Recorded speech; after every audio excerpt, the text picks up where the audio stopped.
नमस्कार साथियों, मैं प्रशांत सारवान आप सभी का स्वागत करता हूं हमारे इस YouTube चैनल पर। आज से मैं आप लोगों के लिए एक सीरीज शुरू करने वाला हूं जिसमें मैं आप लोगों को बेसिक से लेकर एडवांस लेवल तक का ज्योतिष सिखाने का प्रयास करूंगा। मेरी यही कोशिश रहेगी कि मैं आपको सरल से सरल शब्दों में, बिल्कुल आसान भाषा में और कम से कम समय में ज्योतिष सिखा पाऊं। तो आप लोगों से रिक्वेस्ट है, आप हमारे चैनल को सब्सक्राइब करें, बेल आइकन पर क्लिक करें ताकि भविष्य में हमारी जितनी वीडियोस आने वाली है उनकी नोटिफिकेशन आपको मिलती रहे। आसानी से आप हमारी वीडियोस को देख सकें, इनका लाभ उठा सकें व ज्योतिष सीख सकें। तो पाठ संख्या 1 शुरू कर रहे हैं। मैं बिल्कुल शुरुआत से इसको शुरू कर रहा हूँ, है ना। बिल्कुल जीरो लेवल से आप लोगों के लिए लेके आया हूँ मैं इस कोर्स को, जिससे आपको ज्योतिष सीखने में आसानी होगी और मदद मिलेगी। और ज्योतिष की मदद से आप अपने जीवन में कुछ परिवर्तन कर सकते हैं, कुछ अच्छे परिवर्तन आप लोग लेके आ सकते हैं, सही मार्ग पर चल सकते हैं।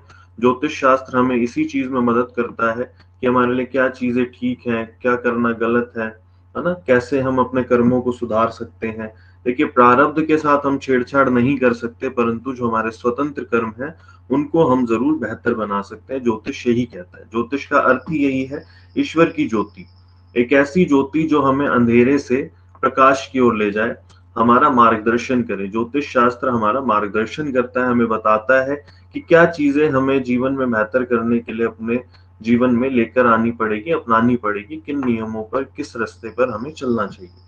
तो शुरुआत करते हैं हम अपने कोर्स की। बिल्कुल बेसिक से मैं सिखाऊंगा। तो सबसे पहले हमें पता होना चाहिए कि हमारे वैदिक ज्योतिष में, क्योंकि हम लोग वैदिक ज्योतिष सीखने वाले हैं, वैदिक ज्योतिष में कितने प्रकार के ज्योतिष हैं। हमने थोड़ा सा इनको डिवाइड किया है। बेसिकली ज्योतिष एक ही है, परंतु आपकी सरलता के लिए, आपको समझाने के लिए इसको मैंने कुछ भागों में बांटा है। तो पहला है गणित ज्योतिष। गणित ज्योतिष क्या है? गणित ज्योतिष की मदद से आप लोग गणना करते हैं कि अभी अंतरिक्ष में ग्रहों की स्थिति कहाँ क्या है, कौन सा ग्रह किस राशि में है। हम पंचांग का निर्माण करते हैं, कुंडली बनाना सीखते हैं, कैसे कुंडली का निर्माण किया जाएगा, है ना। कैसे आप जो देखते हैं प्रत्येक भाव को, कौन सी राशि है पहले भाव में, कौन से ग्रह किस भाव में है, वो सब चीजें गणित ज्योतिष की मदद से ही हम कर पाते हैं। उसके बाद है फलित ज्योतिष। हमने कुंडली का निर्माण तो कर लिया, अब इसको पढ़ेंगे कैसे, फलादेश कैसे करेंगे, वो है फलित ज्योतिष। फलित ज्योतिष की मदद से हम लोग फलादेश करना सीखते हैं और किसी भविष्य में घटने वाली घटनाओं का अनुमान लगाते हैं। और हमारे कोर्स में हम ज्यादातर बात करेंगे फलित ज्योतिष के नियमों पे, थोड़ा बहुत गणित ज्योतिष भी सीखेंगे, परंतु फलित ज्योतिष पे हमारा ज्यादा फोकस रहेगा। हमें बेसिकली यही सीखना है कि कैसे हम अपने जीवन को बेहतर करें, कौन सा समय हमारे लिए अच्छा है, कौन सा समय हमारे लिए खराब है, कब हम इन्वेस्टमेंट कर सकते हैं, कब नहीं कर सकते, कौन सा नेक्स्ट स्टेप हम अपने जीवन में जो लेने वाले हैं वो हमारे लिए कैसा रहने वाला है। वो सब चीजें हम लोग फलित ज्योतिष की मदद से ही जान पाते हैं। आगे बढ़ते हैं। आगे है समुदाय ज्योतिष। हैंडराइटिंग मेरी थोड़ी सी गड़बड़ है, तो प्लीज इसको इग्नोर करना। आप मेरे शब्दों के साथ रहें, मैं कोशिश करूंगा कि मैं आपको बहुत अच्छे से सिखा पाऊँ। समुदाय ज्योतिष क्या है? जो पूरे समुदाय की बात करता है कि समुदाय में कोई महामारी फैलने वाली है, कोई आपदा आने वाली है, कोई आतंकवादी घटना घटने वाली है ना, लंबे समय तक बारिश होने वाली है। इस प्रकार की जो बातें हैं, जो पूरे समुदाय की बातें हैं, या फिर कोई राजनीतिक बदलाव आने वाले हैं, है ना, उन सब चीजों के विषय में समुदाय ज्योतिष बताता है। समुदाय ज्योतिष की मदद से ही हम ये सब चीजें प्रिडिक्ट कर पाते हैं। आगे बढ़ते हैं। फिर है मुहूर्त ज्योतिष। मुहूर्त ज्योतिष सबको पता है, हम लोग सब कभी ना कभी हमने मुहूर्त निकलवाया होगा। गृह प्रवेश का मुहूर्त, विवाह का मुहूर्त, कार खरीदने का, गाड़ी खरीदने का मुहूर्त, है ना। संतान हो जाती है तो उसके बाद बच्चे का जो मुंडन कराते हैं उसका मुहूर्त। तो वो सब चीजें मुहूर्त ज्योतिष के अंतर्गत आती है। और आगे बढ़ते हैं। उसके बाद आता है प्रश्न ज्योतिष।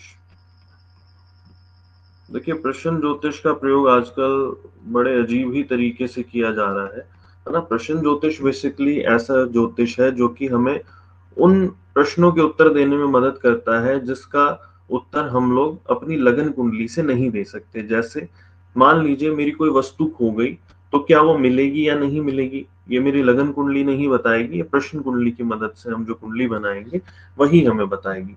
मेरा विवाह कब होगा ये मुझे पता लगेगा मेरी जन्म कुंडली से, मेरी लगन कुंडली से, प्रश्न ज्योतिष से नहीं पता लगेगा। हाँ, आप ये प्रश्न करते हैं कि जी ये ए व्यक्ति है, ये बी व्यक्ति है, क्या ए व्यक्ति से मेरा विवाह होगा? तो इसका उत्तर हम लोग प्रश्न ज्योतिष की मदद से दे सकते हैं।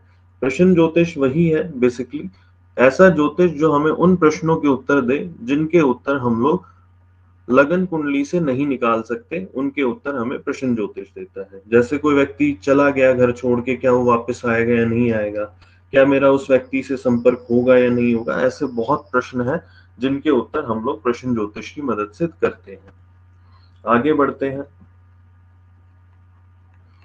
फिर आता है शकुन ज्योतिष। शकुन अपशकुन के बारे में आप लोगों ने सबने सुना है ना, कि बिल्ली ने रास्ता काट दिया, मुझे आज सुबह एक सुंदर सा पक्षी दिखाई दिया, या मेरे सर के ऊपर से कौवा चला गया। ये सब शकुन और अपशकुन ज्योतिष का पार्ट है ना। उससे हमें पता लगता है कि क्या, मतलब आसपास की प्रकृति को देखकर हम लोग भापने की कोशिश करते हैं कि कोई अच्छा होने वाला है कुछ हमारे साथ, या फिर कुछ बुरा होने वाला है।